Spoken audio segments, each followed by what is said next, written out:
playing games under darkened skies, hope lost in the dust of the street.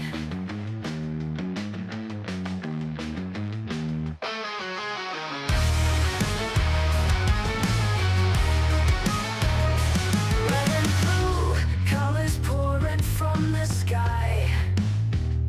Debates turn to anger, the crowd gets loud. Punches flying in the blink of an eye. Truth buried deep beneath the shroud.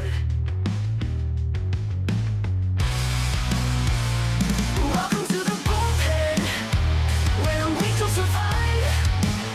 These broken dreams we defend, trying to keep alive.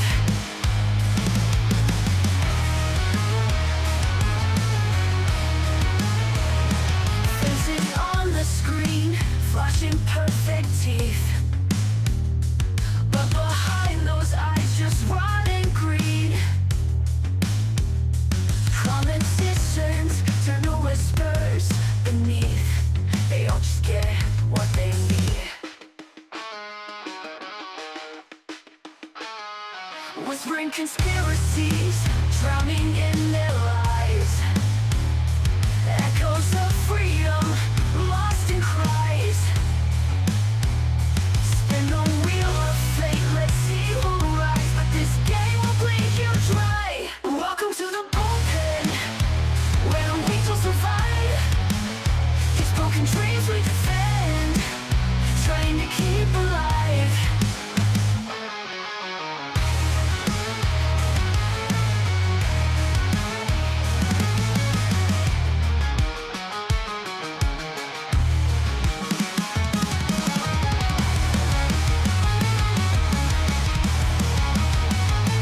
Welcome to the bullpen, where the weak will survive. These broken dreams we defend, trying to keep alive.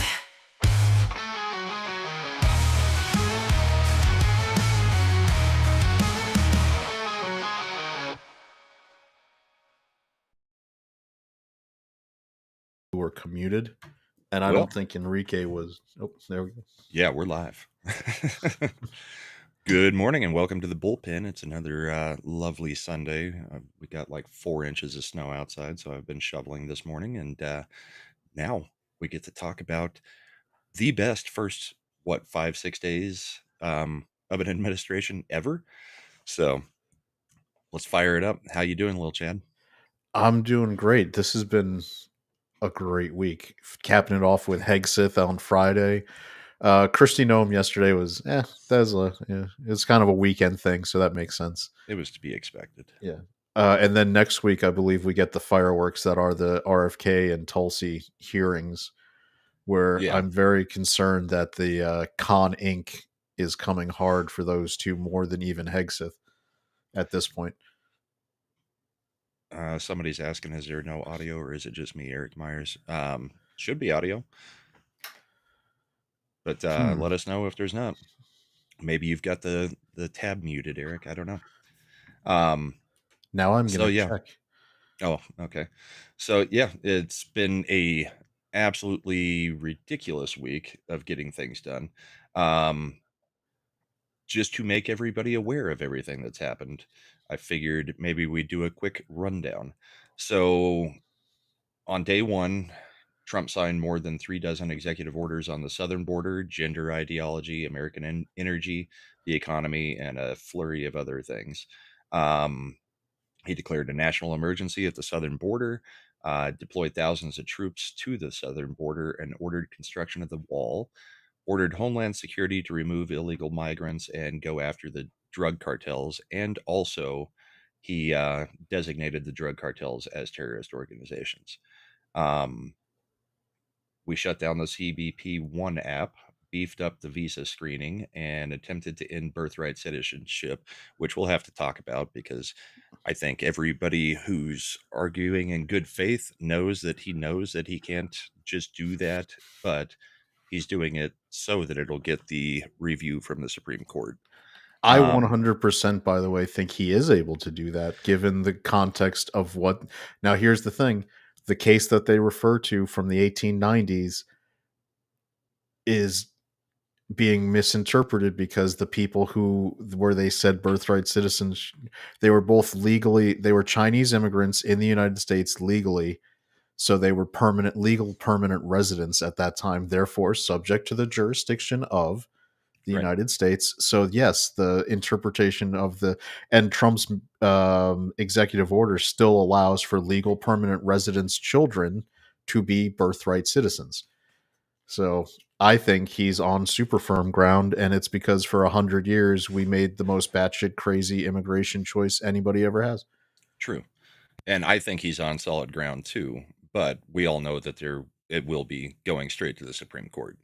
There's going to have to be an interpretation of that clause, you know, to decide whether anchor babies are actually a thing or not, which they absolutely should not be. You can't just show up into a country pregnant and manage to become a citizen because you happened to come here while you were pregnant and gave birth. God help us if the wise Latina has. She wasn't looking so good. If something goes wrong and she gets to be replaced on the Supreme Court, it's going to be Summer of Love all over again, man. Let's see, what else did he do?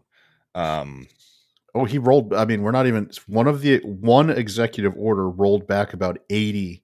yeah. Like we're not even talking just Biden. It was Biden, Carter, Johnson. It rolled all the stuff about, yes, Josh, I might go into a monologue about the history with the Roman Empire because some of these powers date back. Anyway, he rolled back. What was really crazy is he rolled back the government affirmative action executive order from the 1960s, where this is a big thing because it mandates affirmative action policies and government contracting, and you don't even know how big that is for how But things get purchased. how is that going to work with Biden's 28th Amendment that has been ratified in Biden's mind and is now the law of the land? Yeah, that's luckily the National Archives just sent a one word memo response. No, No. no. He Here, pardoned. I'm telling the truth, man. It's an amendment. It was ratified by It's all the ratified. states that needed to. Yeah, with Timelines don't matter. it was the amendment. He granted pardons to nearly 1,600 people in connection with January 6th. Most of the defendants got full pardons. 14 members of the Proud Boys and the Oath Keepers, who were convicted of seditious conspiracy, got their sentences commuted. He also pardoned the 23 pro-life protesters that were being held hostage by the government for randomly praying By the way, outside of this is Planned Parenthood. purely anecdotal from where I live. One of the members of the school board was a January 6th indicted person. Yeah. And he got his parole, so he was going to have to serve like weekend jail terms because he's an employed guy. They had worked out something, and the DOJ just hadn't got around to him having to do like his sentence on the weekends. They do that, by the way. When you're a nonviolent offender, they'll make arrangements where you just go on the weekends to serve your jail time. And so he's not going to have to do any of it. And the message board on my local newspaper, the liberal people are so pissed off because number one, he didn't resign from the school board when all this happened and they didn't like it. He ended up winning re-election by a higher number than when he ran the first when he time. went in. Yeah. And so they really got mad about that. Just to give you an idea of how pro-Trump my zone of the country is, that he got more votes after being indicted for January 6th than he did before. Good. So yeah. So it is funny to see the stuff, like, because the media people and left-wing people are not letting go on this January 6th pardon thing when, unlike Biden, Trump explicitly Biden's ran on pardoning murderers, and they have a problem with J6 people being yeah. pardoned. I love that they're going to some of these people assaulted officers. It was like Biden pardoned a guy who had killed 2 FBI agents And others who had done and things to children. yeah. So please explain to me why that is somehow okay. Well, he was an Indian, so I mean, you've got to return him to the reservation because he never should have been taken off the reservation because we actually don't have authority, even though he killed 2 FBI agents. And absolutely ridiculous, the things that they have no problem with, and then they'll scream and shout about. Um, he had two more executive orders banning the weaponization of federal government against political opponents, including directing the federal government to not censor free speech. Or work with any third parties to do it, Yep. which is also even more important because the government like to try to get workarounds by getting fact-checking agencies to be the ones who do their dirty work. Gender ideology. The order officially recognizes sex as biological, either male or female, and reverses allowing people to change their gender on passports, bans federal funds from promoting gender ideology, and nobody in prison is going to be paid for to transition anymore. And yeah, moving them into their own gender ones is pretty awesome. Well, it came out that out of like the 10,000 women in penitentiaries, it was something like 1,500 of those people were actually guys. Look, I'm not going to lie and say I probably wouldn't make a rational choice as a male incarcerated in federal prison to suddenly decide. I'd be like the Cartman in that episode of South Park, just put the bow in my hair and be like, I guess I need to go to the women's jail. Yeah. Sorry. Let's see. He fired more than 1,000 presidential appointees from Biden's administration who were not And aligned with the vision to make America great again. and we're not done yet because right now he has all of the entire DEI known apparatus on leave pending being fired. And then he also fired about 20 inspector generals on Friday night into Saturday morning. And they're all butthurt about that because Congress passed something years ago that said, because inspector generals were created under the Carter administration, and Congress is supposed to get 30 days notice and with good cause, for what would be the reason to fire an inspector general. And Trump is basically saying, I'm the president, I'm allowed to F off. And that's what the Supreme Court did. So it actually goes back. Sean Spicer, former spokesperson for Trump in the first administration. Yep.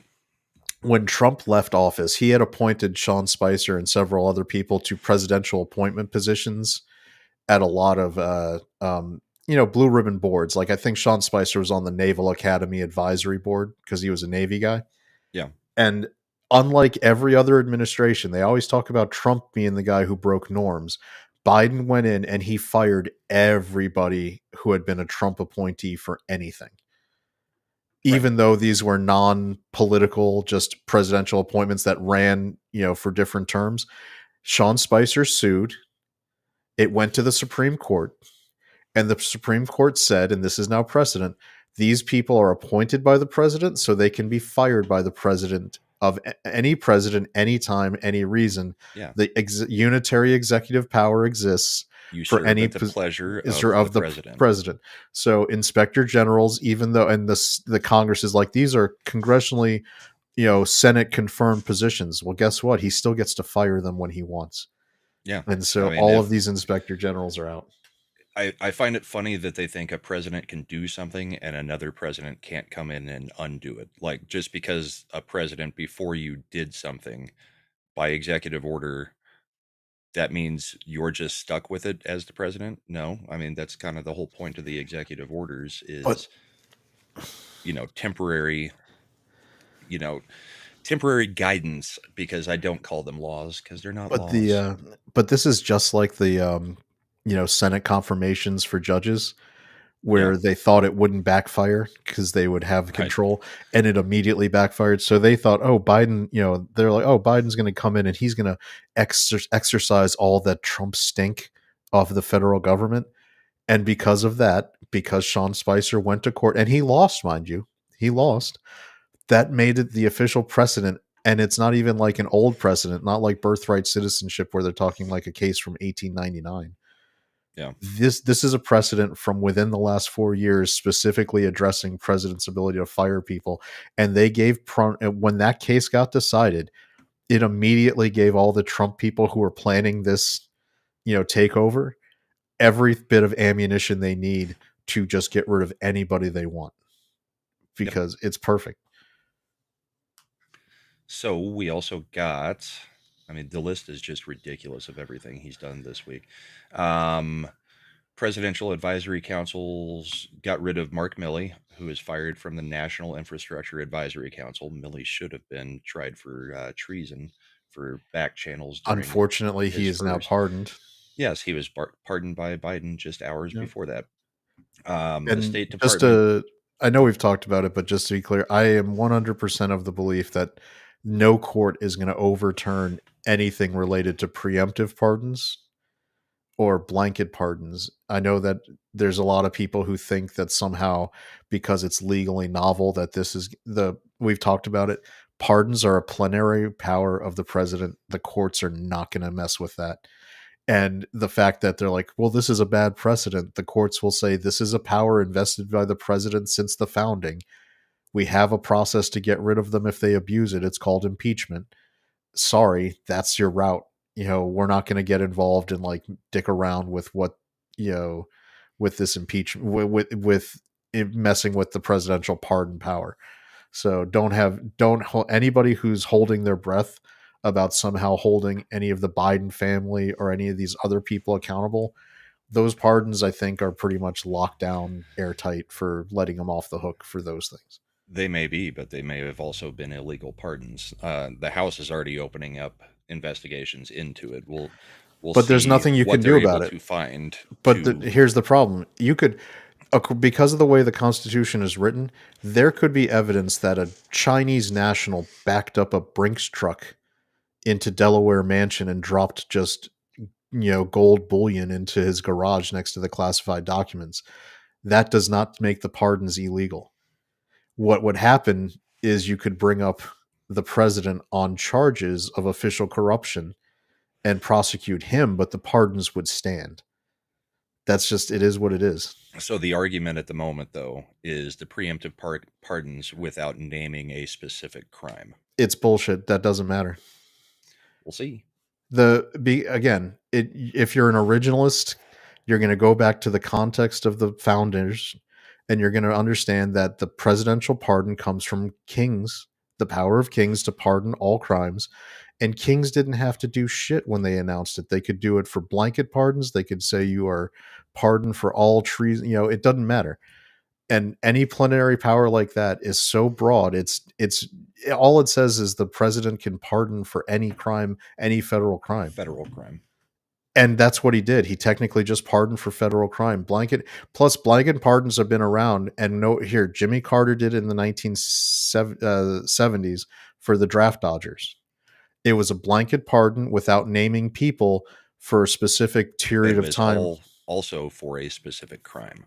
Not but just it was all you were pardoned from anything and everything you might have done for the past 10 years. It's the same concept, though, so it holds up. I don't see it as the same concept because it's not a specific crime. But it didn't name the people. You have to charge a specific naming the people person. is different than naming the crime. Mm, what he's doing is naming people and saying any crime. What Carter did was named the crime and said if you were guilty of this crime or participated in this crime, you are pardoned. He didn't have to name everybody because he's doing a specific crime. Just saying that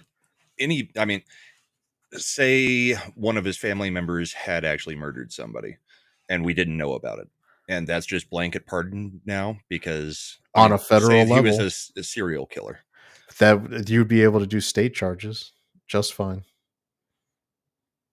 I see the people talking about treason. I get it. Yes, treason is a different, but no one's going to bring. I hate to break it to you, no one is being brought up on treason. I also speak in the real world. There is nobody, no QAnon fantasy here. Nobody is in the modern political system is being brought up on treason. No, nobody. Milley, they won't, even though we all know he was treasonous.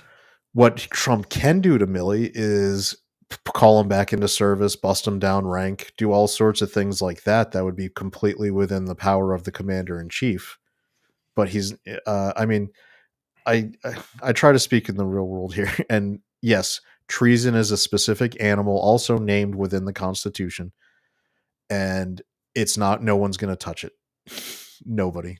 Yeah, I don't think they will either on that Yeah. part. So it is. All right. So, other things that he has done, the State Department issued guidance that the U.S. embassies can only fly the American flag. No activist flags, no pride flags, no Black Lives Matter flags. He also declared a national energy emergency, withdrew from the Paris Climate Accords, revoked any related financial commitments to those accords, directed the deregulation of domestic energy production, especially in Alaska, and paused all new federal leasing and permitting for wind farms. He eliminated the electric vehicle mandate and announced plans to get rid of regulations on light bulbs, water heaters, and washing machines. All good Thank stuff. God. God, the water heater one was so ass stupid. Like, Yeah. Well, if you wanted a water heater that would have 20 minutes at most of hot water, then that's the system you would want. Like, imagine like that kind of water heater. If you had a family of more than just one, if you had a wife and children, no one's getting a hot shower. somebody gets a shower in the morning, somebody in the evening. On the economy, he made an order to deliver emergency price relief to Americans by having executive agencies work to lower the cost of housing and healthcare, eliminate climate policies that are harmful, and create jobs. He paused assistance to paused foreign aid to countries for 90 days as they're reviewed. He also directed the Secretary of State to issue guidance on putting America first. That would be a trade policy that includes exploring an external revenue service to collect revenue related to foreign trade. So that's tariffs.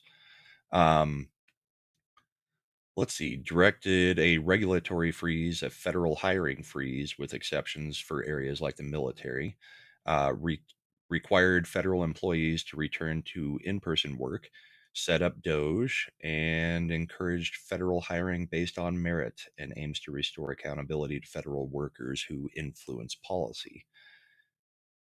He also revoked nearly 100 of Joe Biden's executive actions on day one. Those included advancing racial equality, preventing discrimination over gender identity, ensuring an equitable pandemic response, restoring science to tackle the climate crisis, immigration enforcement, clean energy, accountable policing, establishing an African council, withdrawing parts of the U.S. from oil or gas leasing, along with dozens of other things. We also withdrew from the WHO, citing the mishandling of the pandemic. He suspended the TikTok ban and is working on striking a deal with TikTok's parent company to have a I think U.S. Oracle 50% is owner. yeah. I think the new stuff coming out is that Oracle is looking at acquiring them. And Oracle with Larry Ellison was there hanging out at the White House doing that AI announcement The AI, earlier in the week. So which he was Elon wasn't probably. real happy about. I think there is some reason to not be very trusting of Sam Altman, but Yeah, I mean, on the other hand, we are looking at, and this is it is what it is. China ripped off OpenAI like they do with every piece of intellectual property that they can get their hands on. And they have apparently iterated their model of AI, and it's got a lot of people very upset and worried because China is apparently, after they ripped off the initial baseline OpenAI platform, has evolved their AI, and its iterations are apparently several years ahead of where the United States is with its. Partially, probably because they don't give a rat's ass about where they build power plants so they can power it more quickly. Partially because they're not training their AI to be a liberal thought police instead of just being a fully functional AI that they can tell what to do. So, I mean, there's a whatever reason it is. I think Trump is also, that's one of the reasons that this executive order on trying to make the United States into the number one AI system makes sense. Look, AI is coming as a thing, right? tool. You as a tool, whatever your feelings on it, you're not stopping it. you can either make it so that the dominant AI development is in a country where we have safeguards about freedom, as much as you might have questions about the United States government, etc. It's no question that there would probably be more safeguards with it being developed under a Trump administration than with the one that's going to be coming out of China. So it's going to happen. You can either acknowledge it and try to put some of those guardrails in, or you let it develop on its own completely, where it becomes San Francisco AI versus China AI, and all of Middle America loses. So Yeah. that's kind of it's a catch 22 kind of, not where there's not really any good choice. It's a Kobayashi Maru, if you will, where you're not really going to win either way, so you might as well try to make best of it. Try to control it. Mm-hmm. Let's see. There's still multiple things. He joined every Republican president since Ronald Reagan in restoring the Mexico City rule, which prohibits federal funding to any overseas NGO that performs or promotes abortion. He also restored the Hyde Amendment, which prevents taxpayers from being forced to pay for abortions. He addressed the March for Life in a video message. Let's see. J.D. Vance also addressed the march in person. The new administration also made a statement strongly supporting the Born Alive Abortion Survivors Protection Act, which passed the House but was blocked in the Senate this week, and shut down the Biden administration's pro-abortion government website. I saw lots of lefties crying over that one on TikTok. Basically that healthcare.gov or womenshealthcare.gov or whatever the website was is now gone. There was also the funny update to the White House website where the Spanish language version of the website was taken offline, and they got a page not found error and then a button labeled go home, which actually just takes you to the home page. But yeah, a little bit of humor Go there. home. Are you too good for your home? I thought it was hilarious that it literally had a button that said go home. All right, I see Shifty throwing shade about Reagan deregulated children's television, and we got a ton of amazing toy-driven animated programming and sugar-loaded cereals. I hope he's saying that lovingly, because if he's trying to say that the 1980s cartoons weren't awesome Saturday and the morning toys weren't cartoons. awesome, I mean, yeah, that's they were awesome, and that Thundercats, cereal was G.I. great. Joe, Transformers. And once RFK gets them to use natural ingredients again in those sugary cereals, they'll be great for America too. Oh, good. He says no shade. He loved it. Awesome. Let's see. On Thursday, so this is just day 3, day 4, but on Thursday, Trump spoke to the WEF, where he basically called out all of the WEF and directly accused the CEO of the Bank of America to his face of Of debanking debanking conservatives. conservatives. To which the Bank of America put out a statement like, "No, we don't do that at all. We'd never do that." And Eric Prince was like, "Bullshit. Here's like, you debanked me. You even debanked my ex-wife because I sent her money. You Members debanked of Trump's everybody." family have Yeah. been debanked. He had a phone call with the Danish Prime Minister about national security concerns and purchasing Greenland. Yep. Which will now be What's your called opening? Orangeland What's your once opening we take ask? over it. What's your ask Yeah. for Greenland? Look, Listen, you don't what's have it that gonna many take people to get there. this done? I want that North American bonus. If I get Greenland and Canada in my administration, I'm going to get a bonus term. We get extra troop cards at the end of our roll. Exactly. He's going risk. Yeah. He had a call with the El Salvadoran president on illegal immigration and a call with the Saudi crown prince, who he has gotten to commit to investing $600 billion in the United States over the next 4 years. And he told him to drop the price of oil, which is smart, because here's where Saudi Arabia's position is. The last time Trump was in the White House, he promoted oil exporting and drilling in the United States to such a degree, the price of oil went negative. There was a period of time for about a week where it cost you had to pay anywhere from $2 to $10 to somebody to hold your oil. It didn't have value. It was negative. It was And exactly what the landman gets screwed by. yeah, which is this is why it's smart, because Saudi Arabia is, because of their unique labor market for oil production, able to make money at oil at $30 a barrel. Nobody, Right. most Everywhere places else, it can't. needs to hover somewhere between 60 and Between 70 to be profitable. Russia can make money between 40 and 50, but not much. Any place in the United States, it's usually about 60.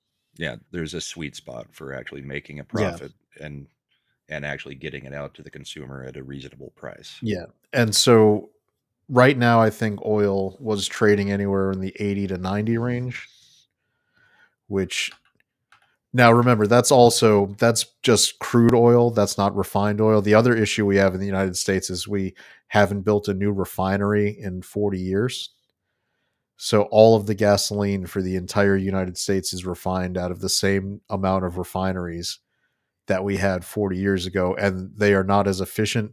The government mandates that we do different fuel blends for each season of there's a summer blend and Yeah. a winter blend. The winter blend is easier to make and less additives. The summer blend is supposed to be mixed in with stuff to make it less smoggy. This is all California, right? This is all because of Yeah. California. And Yep. so we've got, so when he gets on the phone with Saudi Arabia, what the code he's saying is, if you don't get on board and lower oil prices, because you can turn the spigot on. OPEC is basically Saudi Arabia. Hmm. You turn on the spigot, you get oil down. Right now it's 78.50. You get oil down, probably because Trump wants the price to drop dramatically. He's probably asking for them to get it somewhere in the 50s, because that's the kind of immediate shock that would drop gas prices to around the upper ones to very low twos. $1.75, $1.80, Anywhere somewhere. from, yeah, somewhere around $1.80 to $2. Yep. So that would be, and God help us with the economy, how that would unleash everything. Well, and we had JD Vance talking about it this morning, and you may have the clip of it, but JD Vance was like, so I mean, your bacon gets delivered to the grocery stores from across the nation by vehicles that are, driven by diesel fuel. If the cost of diesel fuel is up this much, then the bacon goes up. I mean, he was trying to explain very simply how just bringing energy costs down brings down consumer prices as well. And the dumb skank on which channel was he on this morning? ABC It was or CBS. CBS just cannot seem to understand how energy can affect prices of other things. It's like, have you not paid attention for the last 4 years? And the cost of energy is is a good chunk of the inflation and the rising consumer costs on everything. You bring that down and you start to bring down consumer costs, and you may have to actually raise the interest rate for a little bit to get inflation back under control. I don't think we want to be cutting the interest rate immediately. So getting energy under control will start to bring the cost down for consumers on consumer goods. But we've still got some other things that we can go through, and then we can just kind of pick which ones of these we want to talk about after the list. So Trump designated the Yemen Houthis as a foreign terrorist organization. He signed an order aiming to put people over fish in California, so that we can route more water from Northern California to southern areas that are prioritizing the Delta smelt at the moment. The big one that everybody was talking about this week declassified the files relating to JFK, Martin Luther King, and RFK, where many people found out that Martin Luther King was not who they thought he was, even though we've all known it for years. I don't. I mean, look.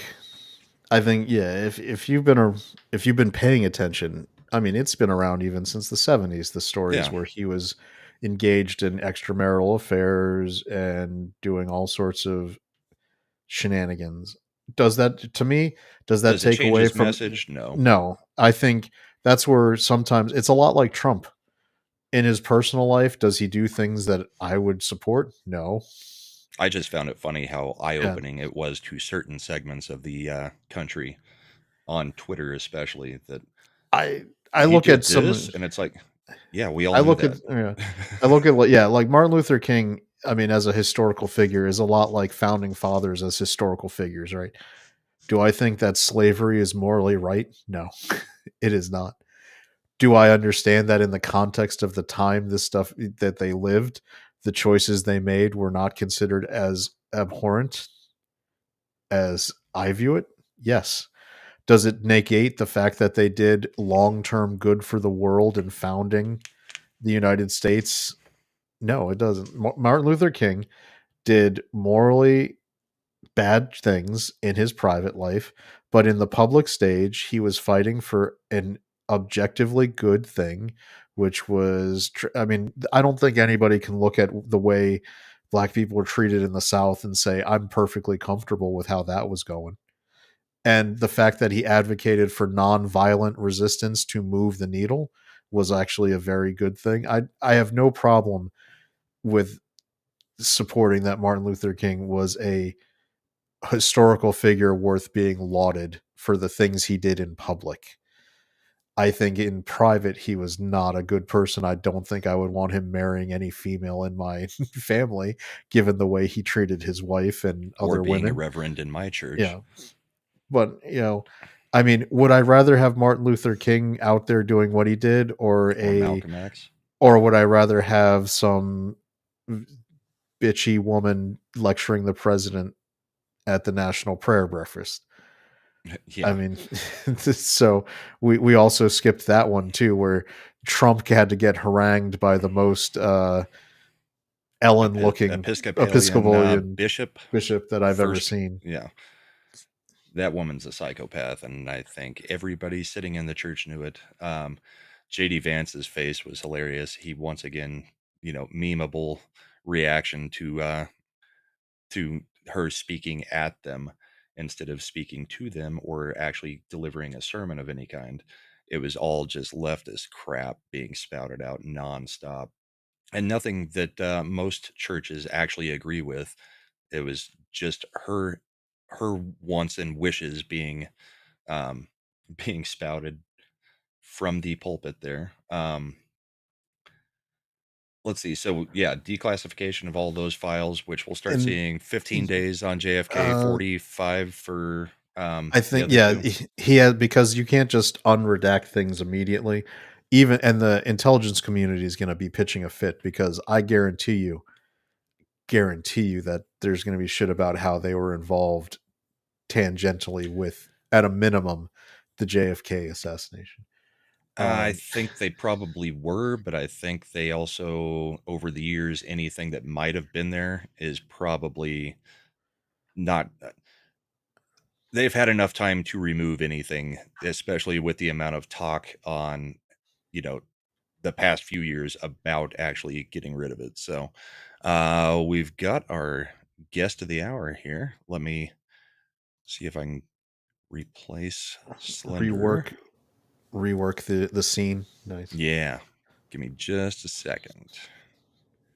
And while you're doing that, I'll address Jaffo There in she chat said is. that the Biden administration allegedly issued more drilling contracts than Trump did, 6,400 to 6,100, but hasn't translated. So issuing drilling permits to existing sites isn't exactly how you get new oil. If you watch something like Landman to kind of get an idea about that, because you don't hit on every well, and a permit doesn't mean that they're actually drilling. So if you create an environment where you close off pipelines and you make it so oil is not what is paying the bills, then the government issues a permit, you're not drilling that well because it costs you too much money and you're not going to make anything. So Hey, Carrie. it is smoke and mirrors. Sorry. I didn't realize you'd get her in that fast. Yeah, I'm good Hi. at this. How are you this Hi. morning? I'm good. I'm figuring out I don't remember how to make comments on this. What is this? EV Mux? EV Mux? Yeah. That's okay. I'll figure it out. Hello, little Chad. Hey Carrie, how are you doing? I'm good. I'm here to get caught up on news. Yeah, we've been going through the list of everything that Trump has done in the first I 6 days mean, for the past 40 minutes now. he's making me tired. How do you get I that know. much done? Are you tired of winning, Carrie? Are you tired of winning? No, I'm not. Keep winning. I like to watch it happening from the very first day. He did. I mean, incredible. The very first day, January 20th, they're like, we're watching the inauguration. This is happening. Next thing I know, here in Texas, they're like, they've closed the port in El Paso, and then he's striking down these DEI initiatives. He's rescinding all these Biden executive orders.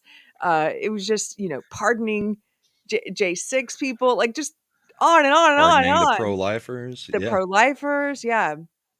Bevelin Beatty, the whole Oh that. man, that was the like most heated Twitter exchange I had this week because Oh, I got really annoyed at some of the, and no offense to if you know any of these people, Carrie, some of the very pro life grifty people who run organizations and pay themselves very high salaries were taking victory laps about Trump pardoning the pro life protesters, even though they had run op-eds and were tweeting the entire election about how Trump's policies could not things they could support in good conscience, and any right. person of conscience should not vote for Trump. They should vote third party. I'm like, you guys, you don't get to take a victory lap because the guy you and they're pretending now. Like, no, we one of the people was like, I did a tweet like 2 days before the election that where they wrote like a whole 30 paragraph essay about why they were going to hold their nose and vote for Trump, but Uh-huh. nobody else had to do that. They could vote their conscience. I was like, that's not trying to get Trump elected. You spent the whole election saying not to vote for this guy because he's not sufficiently pro life, and then I didn't. I got really, because Brom and I talked about it on the Well, show early I up don't in know the who run these up. I don't know who these people are unless you name them. So I can't Uh, comment on any of it. yeah, But I do think, like, I mean, that person, whoever that person is you're saying, they did vote for him. So I don't know what it is. Like they were taking victory laps for what? Like that pro life that he won? yeah, Oh, that he okay. While won, they and that actively worked against him getting Got you. elected, Okay. they now are taking victory They're like, laps that "Oh, we he all won. We is won." doing uh, things that they all right, I wanted. see. I'll go ahead and name the name. Lila Rose Lila Rose. of What? the of live action. I know that name. I'm Is not Yeah, familiar. is that woman that killed her mom? no. Oh, okay. Sorry. She runs one of the biggest pro life advocacy like groups.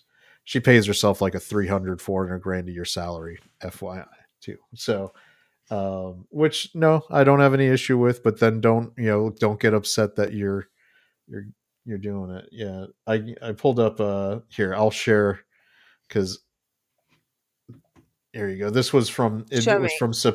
from September 2024, where this is where after the debate she was telling everybody there's no functional difference between Trump and Kamala Harris on Oh, pro that's life policy. ridiculous. Yeah. Yeah, so here you go. I think I saw her do a Jubilee video recently, Yeah, here you go. but that's the extent of what I know about her. She had told her followers in the last month that Trump had made it impossible to support him. She was, Wow. and this was based on the IVF stuff and Trump not wanting to do a federal abortion ban. Yeah, here Which you go. we've all discussed the whole federal abortion side of things throughout this whole election process on this show. Yeah, so it's very clear that Trump is less pro-abortion than Harris, but our movement's goal is not to just accept whatever the least worst candidate is and show up for him. She spent like months ripping him, and then barely at the end when it looked like, I think once Trump looked like he was starting to win, she came in and was like, I'm going to vote for you. So Well, at least she did that. I mean, here's the thing. yeah.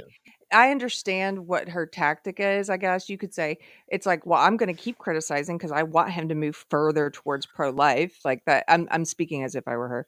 I'm going to keep criticizing. I want him to see people are upset about this. And then at the last minute, I am still going to vote for him. I mean, at least you voted for him. It's not like all those crazy, ridiculous clown groypers, those Fed bot army Oh people yeah. who are like, I mean, Nick even Fuentes? like Fuentes and all those guys. Oh He yeah. Fuentes is like, don't vote for him, and they didn't. And they these idiots, these morons, took pictures of themselves with their ballots where they wrote in Nick Fuentes for president. Like, what a bunch of tards. And like, and then they're taking victory laps, and some of them are grifting off Trump's win and selling Trump T-shirts, even though they didn't vote for Trump, Well, and they yeah, told their followers not to vote for Trump. and that's my problem I had with because I remember Brahm and I having this conversation a few times on the show when this was blowing up, where a lot of the pro-life, like 501c3 leadership were being very pensy, where they didn't want to support Trump and they said he wasn't sufficiently pro-life, especially after the IVF announcements. And I was like, you can't win that way. Trump, there's nobody, like, you can't even win in Kansas on a pro-life amendment. You think the national election Right, is going to do it? What you do is take a page out of the leftist playbook, which is they moved incremental. They took the W's where they got them, and they moved the needle on their side. right, And exactly. by continuing, like, every W Trump Slow gives rolling people it back rather than just role is let's ban. helpful. Right, Like, yeah, like, right. and as much as they give Trump flack, he's the only sitting president who went to the March for Life. Reagan didn't, Bush didn't, No, I mean, W. Bush I don't. didn't. Nobody And hits he's his directly sensitivity. responsible for Roe versus Wade being overturned. Yeah, Yep. So that's why my problem isn't so much about I am pro-life. It's more that if you're going to be, in my opinion, like a grifter trying to pay yourself an exorbitant salary on a position of being pro-life, you don't get to campaign against somebody for most of the election and then take the victory lap right. when he does something that you agree with. Like, it's that's my problem. Yeah. So anyway, but yeah, so yeah, he was great. That was, I think, he was there 10, or including some elderly women, old ladies that Biden put in jail for like 80 months for protesting Yeah, the silently in front 70-year-old of. grandmother. Oh, it's Yeah. like, Jesus, it's like no joke. Yeah, That's what he did. 23 of them in total that were sentenced under Biden just for protesting outside of a Planned Parenthood or an abortion clinic in general. So So, can we list all the wins? Which ones have you already listed? we're about, 'Cause I'm we a literally have been just going through them for the okay. first 40 minutes. So we've gone through quite a few. We're getting actually um, down towards the end of the week. But let's see. So we just went over the Born Alive Abortion Survivors Protection Act, which it amazes me that the Democrats are still actively voting against. If a baby's born alive, Mhm. with all this talk during the last campaign about, no, Democrats, none of us think that, if a baby's born alive, of course you're going to take care of it. Then you put an act before them and they're like, no, not a chance in hell. I believe that my former governor of Virginia, Ralph Northam, said, "Well, we put the baby aside and then have a conversation." Yeah, Yeah.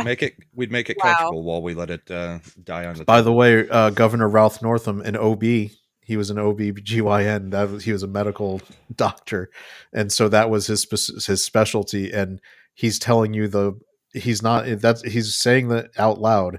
He's an OB. He's a Democratic politician. He's telling you, if the baby survives the abortion, we will kill it. That is what he's That's what saying. he's saying. But Yeah. you Or guys we may won't take remember steps him. to save it. Yeah. You guys may remember him as governor, Democrat blackface governor, right? Yeah, Wasn't he him and blackface? Yeah. Trudeau could have gone to a Yeah. party. Yeah. They also have a picture of him in a hood, a KKK hood, Mm. but he had plausible deniability since you couldn't see his actual face. So he said, "No, that wasn't me," even though the yearbook said Yeah. it was him, and Yeah. everybody else at the time said, "Yeah, that was Ralph." But Yeah. We've got pictures, but we'll take the word of Christine Blasey Ford over having actual pictures of him, because a couple people may have tried to corroborate it, and then everybody came out and said, no, nothing ever happened, and I don't think they even met. So the next things that he's done this week, he revoked the basically the Secret Service details of Mike Pompeo, John Bolton, and Fauci. and pulled their clearances for all Pulled the the other. clearances from them and 51 intelligence officials who had signed off on the letter saying that the Hunter Biden laptop story was Russian disinformation. Awesome. He pardoned the 2 D.C. police officers convicted in the death of a black man during a police car chase back in 2020. And he has directed the Attorney General to seek the death penalty for federal crimes involving either murder of law enforcement or an illegal migrant committing a capital crime. Yeah. Let's see. Then we've got the direction to rename the Gulf of Mexico to the Gulf of America, and he Which restored has the name already of Mount been McKinley. by the way, those two have already been executed by the Department of the Interior, so all official paperwork will now refer to it as Gulf of America and Mount McKinley. Yep. That's just hilarious to me. The Gulf of this seems like a troll one that was put in there just to like really make people mad for no reason. Like it's just kind of a fun, like a cherry on top. Like, and we're calling this the Gulf of America. And Well, I mean, yeah, go ahead. it doesn't compared to everything else he's doing. This one to me is like the funny. I'm not mad at it. I'm just saying it's funny. It's like people are gonna get really incensed. I can just see the left getting incensed for no reason, really. Just like, look at the Because machismo they're of so this guy. self-loathing, they Yeah, hate America. exactly. But it does make more sense. I mean, the continent is America, not Yes, Mexico. that's true. So I'm perfectly fine with it. I do love it as a troll, though. I mean, because they're busy whining about that while Hegseth and Noem and everybody else are getting through into his cabinet. So Oh, speaking of Hegseth, do we want to watch? I've got the clip of JD Vance casting the tie-breaking vote. If we wanted to, we can, because that pretty much gets us to the end of the list. The other stuff he's done this week, he's already gone to North Carolina for the hurricane damage and visited California. Oh, And I've then he got, had you a know what? rally in Nevada. We'll do a little bit of a clip run through because I've got the Vance tie and the tie-breaking vote. I've got Trump just pantsing Karen Bass at the press conference. Yep. Have you seen that one, Carrie? No. Trump is sitting. He's got Melania between him and L.A. Mayor Karen Bass, and he just basically is like, "I have emergency powers. I've used them. Aren't you? Are you going to use yours to help people? Why aren't you helping people?" No. Why aren't you doing anything, Bass? So if you want to bring it up, we can play that. Yeah, clip. we'll do our clip run because I've got a bunch saved up. All right, so this one is the big W to end the week. This is JD Vance having to be called in as the tiebreaker because Mitch McConnell's a douchebag. There we go. On this vote, the yeas are 50 and the nays are 50. The Senate being equally divided, the Vice President votes in the affirmative, and the nomination is confirmed. Woo! Hegseth's in. Now this is interesting. So this clip, And Mitch McConnell wanders over to the Democrats to commiserate with them. yeah, to set the frame in the lower part of the frame, it's all the Republicans shaking hands and congratulating themselves for Hegseth getting confirmed. And the upper part of the frame is all the Democrats. And watch, this is where Mitch McConnell goes after the vote. This Cocaine is Mitch is like, all right, I'm going to go hang out with my friends. Yeah, so he wanders over because Mitch is not all together there. And wait, here it comes. This is where he's going right over to Chuck Schumer. And look, he gives him there's him with Chuck Schumer and the Democrats, and he's like, I'm going to shake hands with those guys. That's, I think, Chris Coons. Yep. And it's like, Mitch, God, letting us down, bro. Letting us down. The guys, Well, I mean, come on. Yeah, I mean, in the old days, you could still be brothers and be on opposite sides of the political aisle, right? Like, maybe that's what he's trying to do. Now this is a fun meme to come out of it. the blue whale's anus can open 3.5 feet, making it the second largest asshole in the world next to Mitch McConnell. Yeah. All right. This is the Karen Bass one. This is great. All right. So to set the frame, we've got Karen Bass here in the blue jacket, Melania being dark Melania right in the middle, just ready to settle all family business, and Trump wearing his black Make America Great Again, which is the new red Yes. for this one. All right. So let me get the volume up. All right, here we go. To be back in your homes immediately. But the people are willing to clean out their own debris. It doesn't Yes, cost and a they lot. can, You and should they are let them able do to- it because No, by the they time you can do hire that. contractors, it's Right. going to be 2 years. If a The family people are willing to get a dumpster and do it themselves and clean it out. And they can There's do not that. that much left. It's all incinerated. That's right. And, it's just going to take a long time. If you can do some of it, but a lot of these people, I know that guy right there that's talking. I know that my guy. people.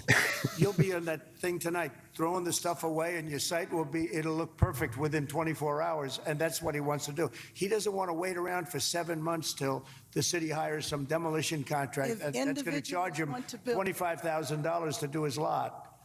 I think you have emergency powers just like I do, and I'm exercising my emergency powers. You have to exercise them also. I did exercise them. Because I looked, signed I mean, it you in have the a very did. powerful declaration. emergency power, and you Yes. can do everything within 24 hours. Yes. And if individuals want to clear out their property, they can. Which is a reversal from what she had said Well, just yes, before but that. you know that you will be able to go back soon. When? We think within a week. That's a long time, a week. I'll be honest. To me, everyone's standing in front of their house. They want to go to work, and they're not allowed to do it. And the most a important week thing is is a for long people to time. be safe.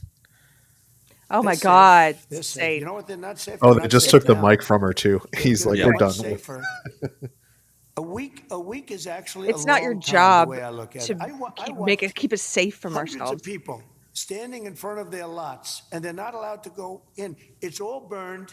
It's gone. It's done. Nothing's going to happen to it. It's not going to burn anymore. There's nothing to burn. There's almost nothing to burn. And they want to go in. The people are all over the place. They're standing, and I say, "Why aren't you going in?" We're trying to get a permit, and the permit's going to take them. Everybody said 18 months. You said 18 months. You said 18 months. You said it. It's more California crap worrying about hazardous materials. It's like everything is burnt. Yes. The timing for that.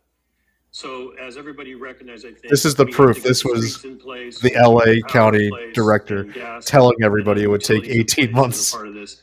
And one significant step is debris removal. So debris removal is phase 2, as Supervisor already clearly described everyone, taking up toxic and then getting into the community with our partners. Because they were saying Trump was lying. On an opt-in program to clear all of the lots, commercial and residential, of all of the debris that's on your sites, so that we basically take it down 6 inches down and leave you with a buildable pad. And that's while you are pursuing your building permits, we will be working to get that pad ready for reconstruction. What we know from experience, and Colonel's on the line too, he can answer this. We know that the first phase will take some time. Phase 1 will take up to 3 months, maybe even longer, 6 months to get the toxics off. At the same time that is occurring, we'll be coming behind you with the process of debris removal. The debris removal could take up to 18 months, Supervisor. Yeah, so no lies detected. The guy actually saying, the director of public works telling you, yeah, it's going to take 18 months to get this done. Well, and Adam Carolla was talking yesterday on his show. He's been staying with Dr. Drew Pinsky, and he knows he knows kind of what the situation is, except that they keep giving different amounts of time for when he's allowed to go back to his home. And he said they've even set up to 6 months for him to go back to his home that I don't think burnt down. I think it's still there or partially there, but he's not allowed to even go visit the house. The other thing, up to 6 months, according they're to not their bringing up current is rules. that after all these massive fires, come spring and summer, when it's mudslide season, we're going to have the next natural disaster in LA that's going to cause even more problems, because it usually goes hand in hand that after you have that kind of fire damage, you have mudslides. Yeah, because there's no vegetation holding the hills together as it starts raining. Yeah, so now we move into the clips from this morning where J.D. Vance absolutely just destroyed Margaret Hoover on CBS. She was, Clary, I'm guessing you probably haven't seen these clips yet. I haven't seen, trust that I've seen nothing. So this is, J.D. Vance is doing his best Jim from The Office impression too. He gives the side glance and then gives the responses for a lot of this stuff. So. Well, this is a country founded by immigrants. Well, this is a country This is a founded unique by country. This is a very unique country, and it was Okay, I am gonna back up real quick because watch her face. It's like the right after she says the question, she almost goes full I think I Joker. gotcha. Yeah. A unique country. This is a very unique country, and it was founded by some immigrants and some settlers. But just because we were founded by immigrants doesn't mean that 240 years later that we have to have the dumbest immigration policy in the world. This is a country founded by. She tried to play gotcha all morning, and he just sidestepped everything and was like, "No, that's You were dumb." right, Yeah. Chad. By the way, her smile was like super creepy Joker. It was like She had like a face spasm. Yeah. This is actually my favorite clip because I think it delivers very succinctly like the message of the Trump administration. Here we go. Oh, let me see. Slender Dad is in the chat saying The American people. every country was founded by immigrants, all caps. Yeah. And this is, I think, one of the fundamental premises of President Trump's leadership. The American people should expect more of their government. When there's a terrible disaster, they should expect food, medicine, and water to get to the people who need it. When there's a terrible fire in California, the fire hydrants ought to actually turn on. I am sick of the American people having such low expectations for their government. They should demand more of us because this is the greatest country in the world, and that's what Donald Trump's leadership promises to bring back. And this is, I think, which is an expectation of competency in emergencies. That's what the federal government is for, not the rest of this BS. Yes. And then this is the real contentious one. They start getting into the because they canceled the refugee program. That was another thing they did this week. He turned it off. No more refugees coming into the U.S. right now, including anybody who was already on the list. So they're trying to emotionally blackmail politicians and the American public right now with the Afghani refugees who were vetted, who helped us while we were in Afghanistan, no longer being brought over. You said, I don't think we should abandon anybody who's been properly vetted and helped us. Do you stand by that? Well, Margaret, I don't agree that all these immigrants or all these refugees have been properly vetted. In fact, we know that there are cases of people who allegedly were properly vetted and then were literally planning terrorist attacks on our country. That happened during the campaign, if you may remember. So clearly not all of these foreign nationals but there are have been properly 30,000 vetted. people in the pipeline, Afghan refugees. But my primary Do you stand by concern it? as the vice president, Margaret, is to look after the American people. And now that we know that we have vetting problems with a lot of these refugee programs, we absolutely cannot unleash thousands of unvetted people into our country. These people it's are not vetted. good. These people are vetted. Just like the guy who planned a terrorist attack in Oklahoma a few months ago, he was allegedly properly vetted, and many people in the media and the Democratic Party said that he was properly vetted. Clearly he wasn't.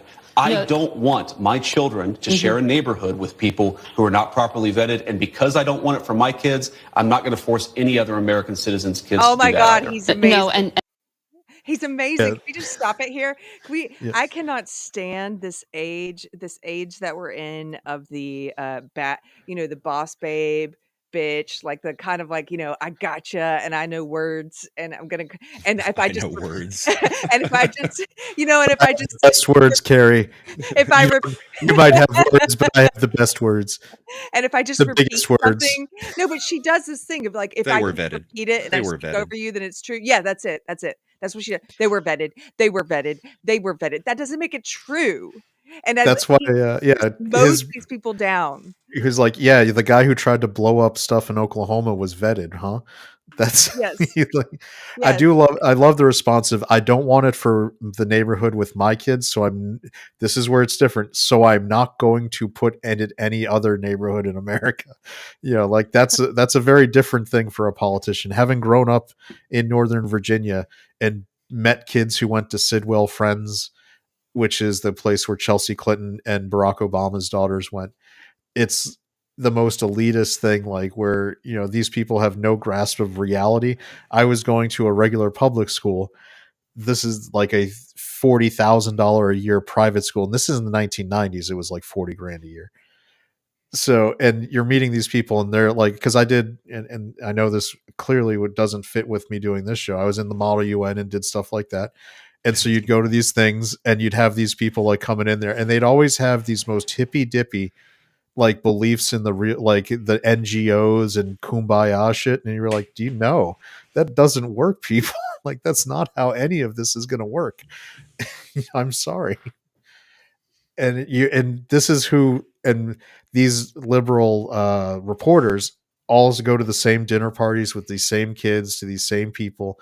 They all grow up doing this, like learning that same kind of thought process, and they're just going to assume, well, the State Department said they were vetted, so they must be vetted. We got our talking point. We're going to stick with it no matter what is proven otherwise.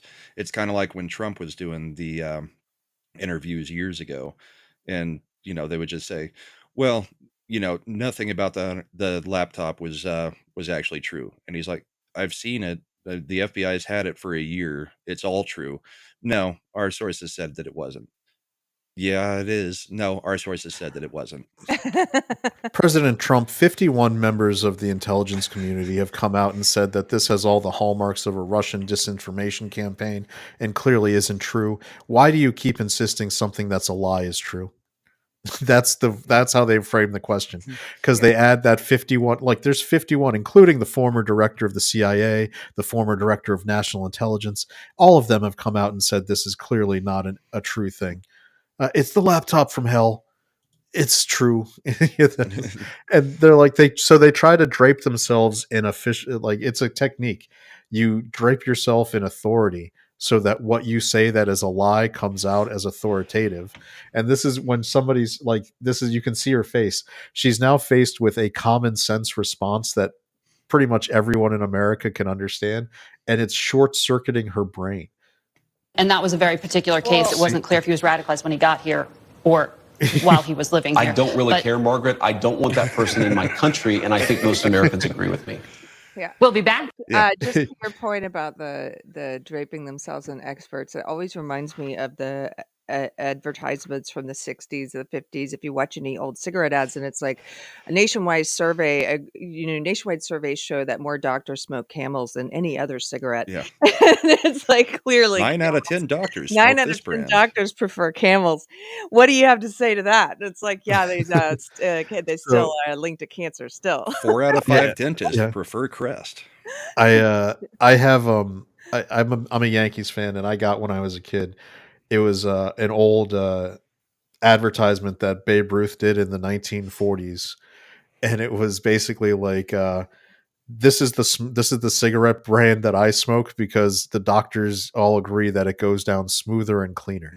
Yeah, it's the best brand to smoke. It's like recommended by all like 4 out of 5 doctors." Yes. And I was like, babe, you died of throat cancer, man. Like, I thought it was, to me, I was like, number one, I'm a Yankees fan. I liked it because it was Babe Ruth, but I always loved the irony of it. Yeah. Like it's a doctor recommended tobacco. Yeah. And this is like, she's like, well, that's why it short circuited her brain. And she was like, well, maybe he was radicalized once he got here. And then JD Vance's response was great. Who? It was perfect. He was like, I don't care, Margaret. I don't want him here. He was planning a terrorist attack. Even if one of them gets through that plans a terrorist attack and gets away with it, that condemns all of them. Yes. And then we've got one of our new favorites, good old Tom over here, Tom who is Homan. Tom Homan in charge of deportations. You've seen him, right, Carrie? He's the no nonsense. Like, so you're going to deport everyone if they're here illegally? Yeah. Well, how do we keep from breaking up families? Well, we deport. They can leave. They deport can them. go with them. They go with them. He did have some good responses when he was like, "Look, I've been in law enforcement for 30 years. You know, when you arrest someone and they have kids in the car, if it's drunk driving, guess what? You're separating the family. Should I have left him in the car drunk to drive his children? No, nobody thinks that." It's true, because they do all this emotional manipulation, and they did this with the whole family separation thing. This is why I'm laughing. What I'm laughing is when somebody refuses in a no nonsense way to take part in a sociopathic emotional manipulation technique and tactic.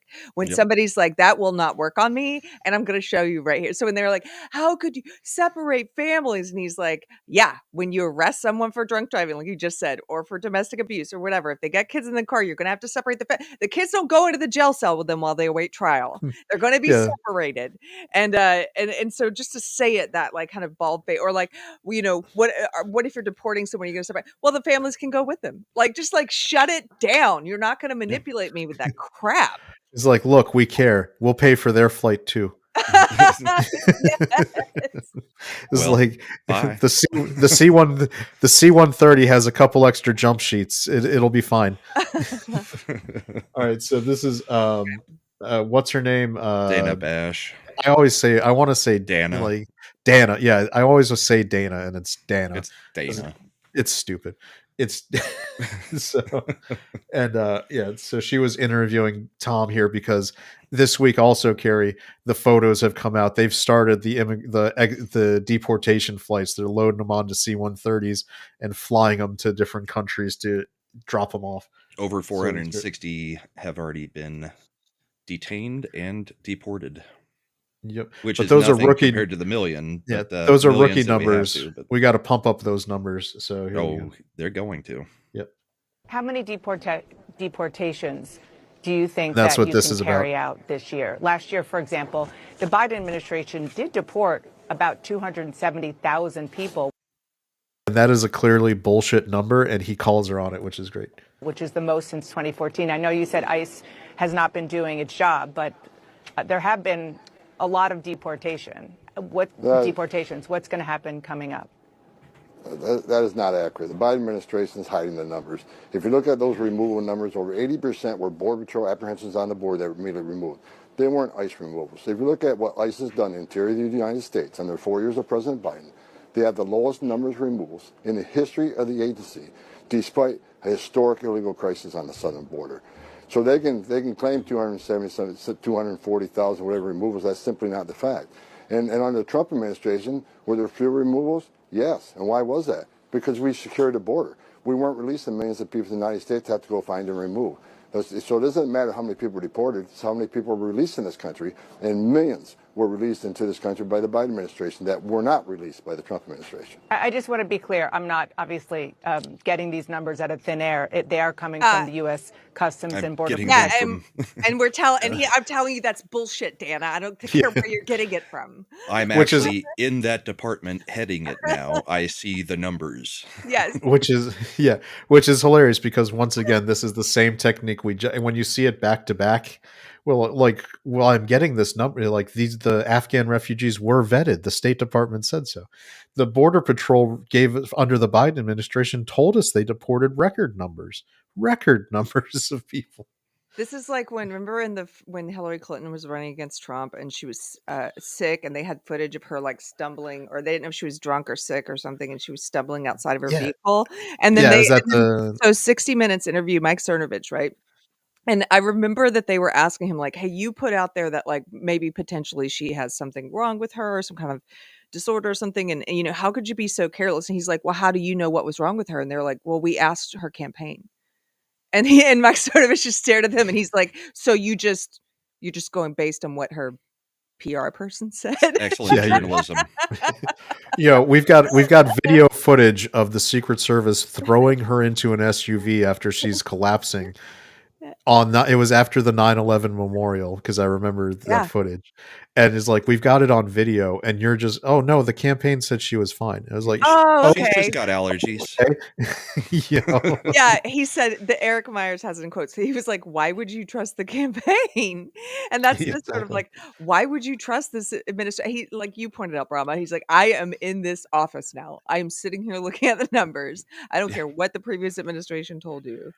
Well, this also comes up. There's a lot of stuff that came out it was on the Kamala campaign where they were raising, and there's donors who are like royally and righteously pissed because they wrote giant $1 million checks to this campaign because the campaign was sharing them all this rosy data that said that we're winning, we're going to win.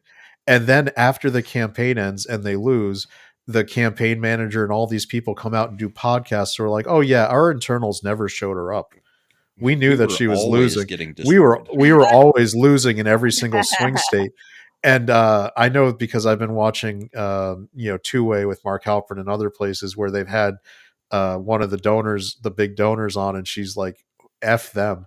F the DNC. They lied to my face for months. I got people to bundle millions of dollars. I ran fundraisers. And you're telling me, she goes like, and you didn't even tell me. You didn't have the decency to tell me. You go on a podcast and you're just like, oh yeah, she was never winning. We knew. And it was like, you dicks. Like we bundled $1 billion into a campaign in like a couple months because you were like, she's rolling, she's winning everything. It's going to be the greatest thing ever. And I was like, so this is funny where like, yeah, getting back to the, why would you trust the campaign? The campaign is going to lie. Yes. The campaign is going to lie to donors. The campaign is going to lie to report. If they're lying to people writing $1 million checks, why do you think they're going to tell a reporter the truth? Well, and the other funny part about that is those people are so deluded that they did believe what the campaign was saying, even though all polling was basically saying, nope. The betting markets were saying, nope. There was at no point was she ever actually in the lead in any way, but they won't use the evidence that their own eyes are seeing. So, yeah. And I think Tom continues going on. An agency, you're saying that they're giving us false information? Where do those removals come from? And they're not interior ice removals. 80% of those removals were arrested by Border Patrol. So ICE didn't make the arrest, Border Patrol did, and they were removed by ICE on the southern border. Understood. You told my colleague Caitlin Collins in December that you didn't know how many people you're going to depart because you didn't know the resources that you would have. How much money do you? And I understand that you've been in this job now for a matter of hours, but you've been working on it ahead of time for a long time. Let's just put it this way: do you know the money we've been sending Ukraine, you're going to need from Congress to carry this out? Look, I've been working with members of Congress, and the whole team's been working on to come up with a number that makes sense. But like I've said many times, we're going to use whatever money we have and do the most efficient operation we can. The more money we have, the more we can do. And I think this election proves that the American people support the removals of criminal aliens in this country. So I'm looking for Congress to come through and give us the budget we need. One of the president's executive orders suspends the U.S. refugee program, and that action could leave about 2,000 Afghans in limbo who were previously approved to resettle in the U.S., and that includes families of U.S. service members. And this is how they're going to guilt us. Why shouldn't those people be allowed to come in the U.S. and stay as refugees? Look, we need to secure the border. We need to stop the bleeding, right? We can keep bailing the water out of the boat, but we got to plug those holes. So right now, it's all about securing this nation, securing the border, and we'll address that in the coming days. But right now, we're going to shut that border down and get a hold of this problem. What's happening on our border is the biggest national security vulnerability I've seen in my career, and I've got over 35 years doing this. We need to take action to secure the border, and we'll discuss the other policies down the road. But right now, it's all about securing the border and saving lives. So I've got an answer for this. Can I attempt to tackle this for a second? Yeah. Why shouldn't we allow them in? Well, it's kind of like this, Dana. It's like you guys were throwing a party, and it was in a mansion, and your parents built it, and it was this beautiful place to have a party, and it was opulent settings, and you were not responsible with who you invited, and you let so many people into this party that they trashed your parents' mansion. They destroyed everything. They're doing blow in one bedroom. They're eating all the food. They're ruining the carpets, the bathroom. Like, they're just destroyed it. They've broken down the doors, and so now we're trying to take back control and of this mansion and get everything cleaned up and boot out the guests who are dangerous to other guests. And we're trying to make it like a place to have a good party and invite guests again. And we can't be we have to shut the doors for a second while we do this because you guys messed everything up. Is that not like a good analogy? I'm trying. But we have to take a pause. That, and if you have to call a plumber because there's an issue and something's flooding, first thing they're going to do is cut off the water supply. You don't start working on the pipes until the water supply is cut off, because you're just going to make the problem worse if you don't cut off the water supply. That's a better analogy. There you go. We got to cut off the water supply while we figure out what's going on. We get things fixed, and then we can start tackling these questions of, can service members' families from Afghanistan come? Sure, but let's at least figure out what we're doing first before you guys use that to try and strong arm us and manipulate us into keeping this open borders policy that we've been doing. Also, you know what might have been a good idea? when we were doing the disastrous Afghanistan pullout, maybe they should have already had some ideas for what to do with those people that were working with us and family members of them, instead of just leaving everybody to the Taliban. The other Homan clip I thought was hilarious this week as well, where he was like, well, I mean, we're going after the ones who are potentially violent or who have committed crimes, but if we find other illegals in the house with them, we're going to get rid of them too, even if they haven't committed a crime. They're still illegals. That came up because in Massachusetts they were going after a guy who had a warrant for a violent crime. I think it was murder. Yeah. And they were, for removal. And when they found him in that apartment, he was also in there with another guy who had an ICE deportation order. It was for like drunk driving or something. And they're like, okay, while we're here, you're coming too. Yeah. And they hop on in. Yeah. And so that they're like, I thought you were only going after the violent criminals. He's like, well, if we're here, why would we leave him and come back later? We're going to do it. And by the way, they were the two living in the apartment, so now it's available. you can look if you need to rent an apartment in Boston. Here, I've got a location where that's now got a sudden vacancy. Well, it's great stuff. I mean, it's hard to believe Trump has always been in politics like light speed. I mean, he took the oath office on the 20th, so not even a week ago, and all this stuff has already happened. If anything, it just shames the Biden administration, who are like, we couldn't do anything to stem the flow of these refugees or illegals coming into the country. There was nothing we could do. There's footage now. They've got Marines putting razor wire on top of the border fence. Like it's not business as usual anymore. There's a great clip. I wish I had saved it. It was a guy who was being deported out, I think, into Mexico through the Remain in Mexico program that's been reinstated. And he was speaking in Spanish, but he was like, he was talking to the reporter. He goes, well, what happened? He's like, I'm getting removed. He's like, I would tell everybody now, do not come. You're going to get removed. Do not come. Like, you're going to get sent home. It's not a good place to be, which was the exact opposite of what you were hearing when everyone was like, Joe said we should come on in. Are you coming here just because Joe Biden said that the border is open? Basically. Did you watch that clip of that guy? The one clip I did see this week. The Haitian guy? Was the Haitian guy. Yep. And I felt like they should just clip that and save it and use it for the next round of political ads, like next time we have a presidential election, because it's this guy who's he's already been deported. He's here again. He's a convicted criminal, or he's, violent crimes. Some of these guys that were in this roundup were rape. Some were other violent offenses. I can't remember what his specific ones were, but they're arresting this violent criminal who's here illegally, repeat offender, and he's screaming at the camera, I'm not going back to Haiti. And he's like, F Trump. And he's like, I love Joe Biden. I love Obama. Like, he's basically like, they let me come here. Yeah, look at go Biden, go Obama. I'm like, oh my goodness, we should just cut this and save it. Like, this is a great advertisement against any Democrat holding that office again. Yep. So we're coming down to the end of it, but Carrie, were there things that you specifically wanted to talk about that Trump has done in the first couple days that we want to just dive a little bit deeper into? Because we kind of just listed them out and talked about them a little bit, but what's been the good stuff for you this week? Well, so the immigration stuff, I'm glad we talked about that, because I think that's huge.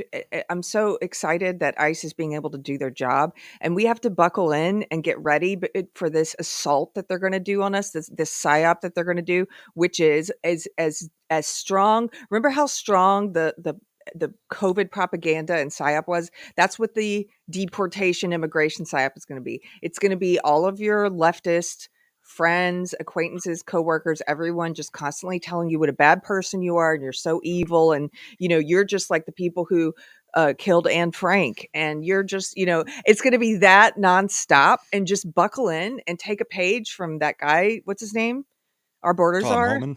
Take Homan. a page from Tom Homan and just be like, I'm not listening to any of this. I'm sorry. It is good, moral, and just to have immigration policy. Immigration policy exists to allow for immigration. It is there to allow for immigration. And so I'm not gonna, whatever you say about like, just don't fall for that crap when they call you a bad person and all that stuff, or they try to emotionally pull you in and suck you in. Like, no, you guys can have your hysterics over there. That's fine, but it's not going to affect my opinion on it. I love the immigration thing. And then I just wanted to say really quickly, the him saying that there's only 2 biological sexes. What's crazy is that we are living in such a chaotic upside down world that a president would even need to say that. Right. And but he did. It's great. And sports and everything else. Yeah. Gonna go back to sanity to a degree because we haven't had that for a while. We're gonna go back to everything's sanity. It's been so exciting seeing all of these things done.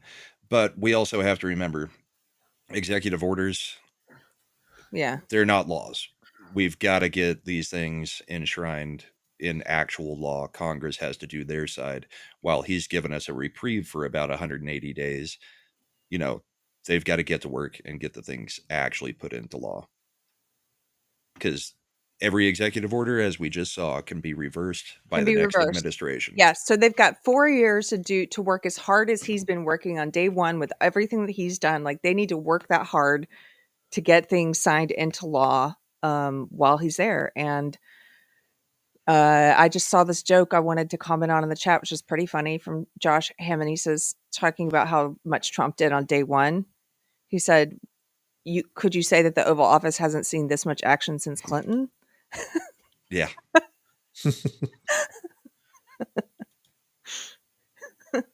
And Trump doesn't even smoke cigars. So I think I found a little bit of that clip Carrie was talking about. Oh, okay. Let's watch. Yeah, we'll see if I can actually get it to play, because the studio layout is acting like it is not going to let me transition anything. So we'll see if this actually goes live or if it's just stuck. I may have to refresh. It is a slightly modified one that I think will make Carrie laugh. So we'll see.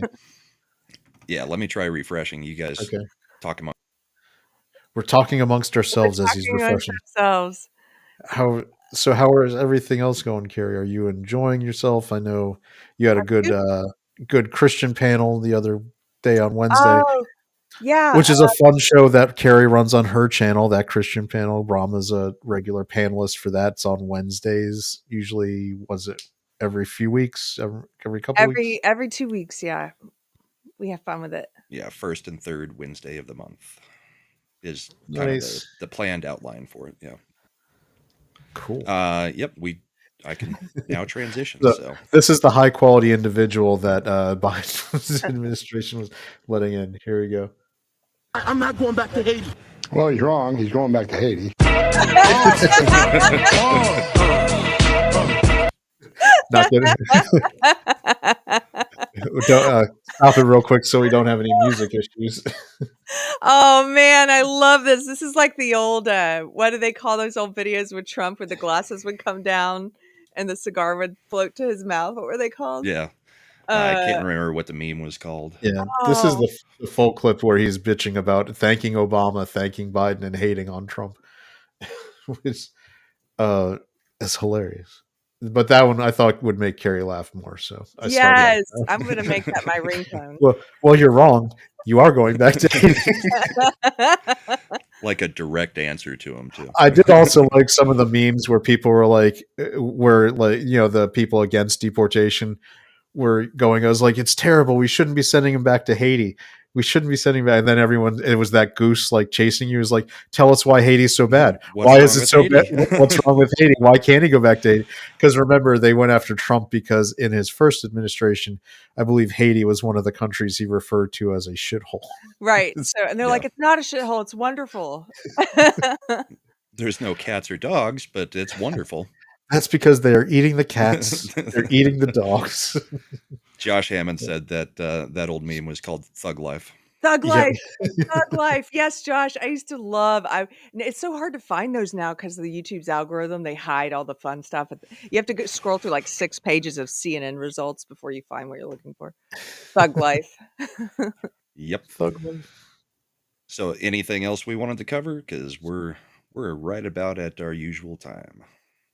It's just been a great week. This week, everybody be ready to get on the socials and support our girl Tulsi and RFK Jr. because Hegseth was a tie-breaking vote, and Big Pharma is in force against RFK Jr. with the stuff he wants to do. And man, do they really hate Tulsi, seemingly. I mean, in the intelligence community, they're coming hard to keep her from being in there, which And the to other me, big one, it's, Cash. yeah. I think Cash will actually get through a lot cleaner than the other ones. I think it's Tulsi and RFK are the ones they really want to keep from getting into those places. Oh yeah, and those are the two that I'm the most excited. Well, RFK, I'm the most excited about. So I don't know. Did you guys see Patriot Front releasing that video that was almost like one of the Don't vote hostage for videos? Cash. We can't have Cash in at at director of FBI, and it's like, so you guys are Look, worried about who your boss is going to no, be? no, I get why Patriot Front is in there. The amount of dry cleaning bills for those khakis is not going to be approved by Cash Patel. Your uniform allowance is only going to be $75 a month. The normal uniform allowance. You're not getting the extra for keeping those khakis and polos dry cleaned, man. So, I mean, here's the fun thing. Any intrepid reporter, by the way, this is proof that our fourth estate, the media, is terrible. They have branded everything. I don't know what kind of budget they have, but the Patriot Front manages to have branded jackets, branded polos, branded like if they have branded hats Branded and masks. branded masks. I hate there's not some kind of like super strict client attorney privilege thing for people who do merch. You could find, and reporters could easily find who's ordering this stuff, Mass and then ordering. Yeah. and backtrack it to probably a government expense account, which would be my guess, an FBI government expense account. So, the fact that the reporters of national note have no interest in investigating the Patriot Front, which every time they do an event where they walk out and do with their khaki pants and upside down flags, yelling all their stuff, gets up, like all this attention on social media and the Yes. press, but they don't do any other follow up investigation. No. Not one. Why? Why is that? Why would is they? that? Yeah, why would you not do that? When they'll go through the trash of somebody like Kristi Noem or Pete Hegseth. They're going in and getting affidavits from his ex-sister-in-law that are refuted by his ex-wife and publishing that, but they won't do anything to ask any questions about who the Patriot Front is at all.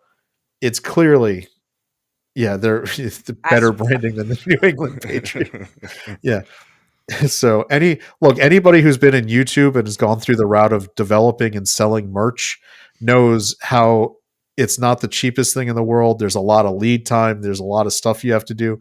There's a big trail that you could easily track on who's actually ordering all this merch stuff, who's renting those box trucks that the U-Hauls that they're getting in and out of when they get driven to places, by the way, and parking in like usually police parking lots, just saying, and unloading, so they and not getting any tickets. It's very suspect that our reporters have no questions about that. You know what, Chad? I agree. We're going to put you on that for the next year. Investigative journalism on the Bullpen. You get to do all the digging and find out who it is. The hilarious thing is if you call like Merchology or all these places and just be like, look, I'm with Patriot Front. I just didn't get the email. I'm the new guy doing the accounts payable. Can you send it to this email real quick? I guarantee you the like regular customer service agent will be like, okay, yeah, thanks. Here, I'll send it right over. I'll send the invoice over. Well, what do you got coming up this week, Carrie? Oh, I don't even know what day it is. No, my schedule's so weird lately. I'm making furniture tomorrow morning. You guys don't care about that. I've got a show tomorrow at 2:00. Yeah. That's what's coming up. I got a show at 2:00. Actually, I am going to be talking about all the wins. It was a similar topic. That's why I was like, let's go through them all because I want to bullet point all of them tomorrow. I just want I'll to send you summarize an article that has all of it. Please do. Yeah, I it's just been there's so much that he's done then I get tired. Like I said, I'm not tired of winning, but I get tired looking at all of it. Like, oh my goodness. And I want to like succinct summary of like, look at all these accomplishments that we can feel good about while still getting prepared for the fight that's about to come. And I really do think it's going to be the immigration fight. I think that's going to be the psyop that they try to. Speaking of that, we have breaking news at the end of the bullpen, as we also knew. The Colombian president had kept 2 deportation flights from landing yesterday. So Trump is responding. He's doing an emergency 25% tariffs on all goods coming into the United States, and then raising it to 50 after the first week. He's doing a travel ban and visa revocation on all Colombian government officials, allies, and supporters. Visa sanctions on all party members, family members, and supporters of the Colombian government. Enhanced customs and border protection inspections of all Colombian nationals and cargo on national security grounds. And he's ordering the IEEPA, Treasury, banking, and financial sanctions to be imposed. That would be remittances. All that money that gets flowing from illegals here in the U.S. back to Colombia is going to get turned off. These measures are just the beginning. We will not allow the Colombian government to violate its legal obligations with regard to the acceptance and return of the criminals they forced to the United States. It's on. Because this, if you wanted to know what Trump was going to do when these people started maybe trying to act tough and refuse, that is a giant list of you're effed. Because especially, it's going to be the least noticed one, but that thing about the Treasury, most of these South American economies have a giant percentage where it's funded by remittances from the United States. Somebody That's comes like over here and works and wire transfers, 75% of Western the money Union, back yeah. home. So if he shuts that off, that means the banks can't wire transfer. Western Union can't wire transfer. Money can't be sent into Colombian banks. Now they might, in theory, they could go to another country, but then the people would have to go to a bank in a different country and then bring it back. Nobody's doing that.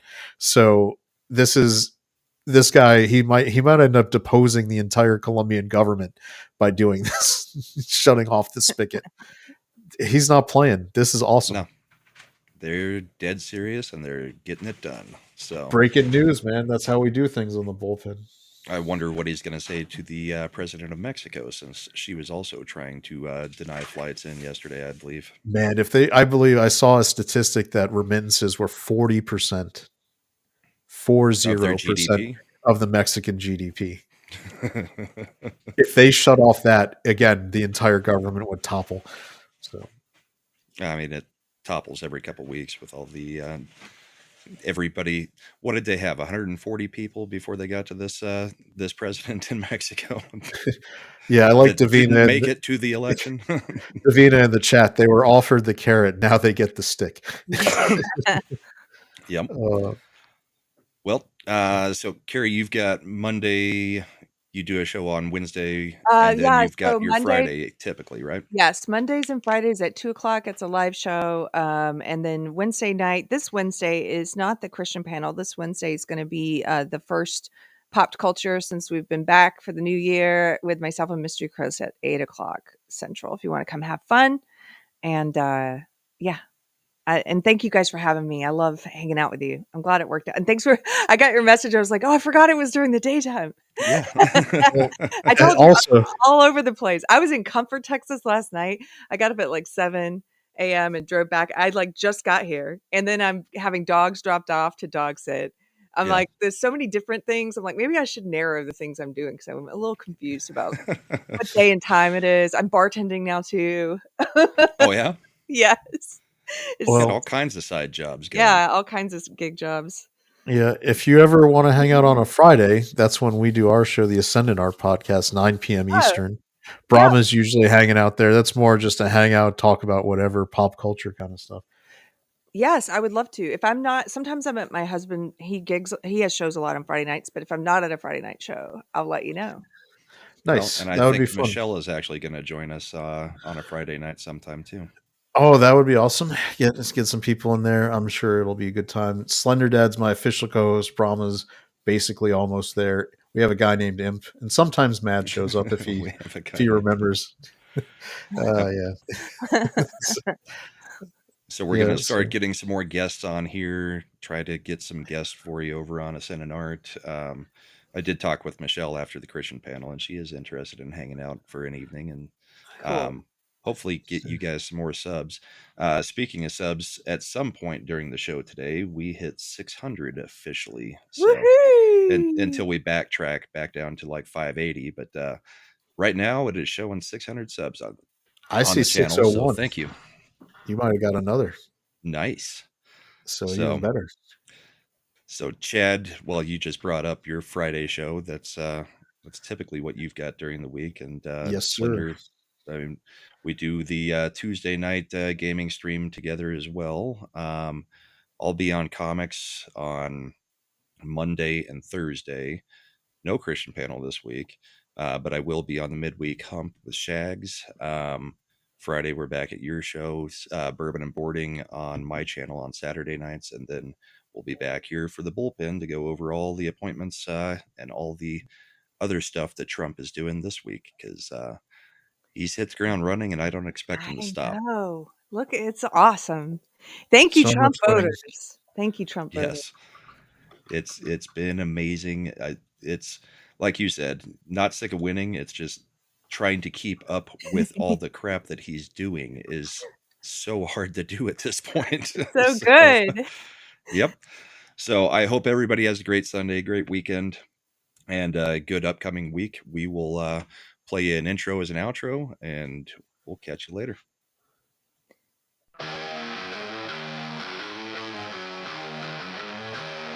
Broken system chained and tangled up in lies. Voices shouting, screaming in defeat. Politicians playing games under darkened skies. Hope lost in the dust of the street.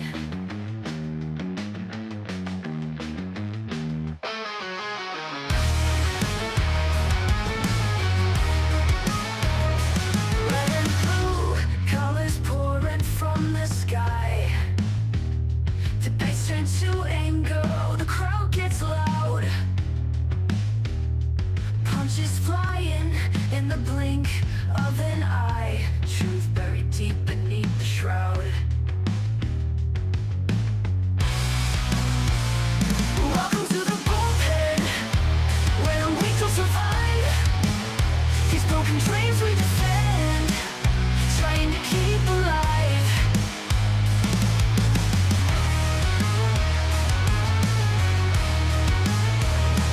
Faces on the screen, flashing perfect teeth.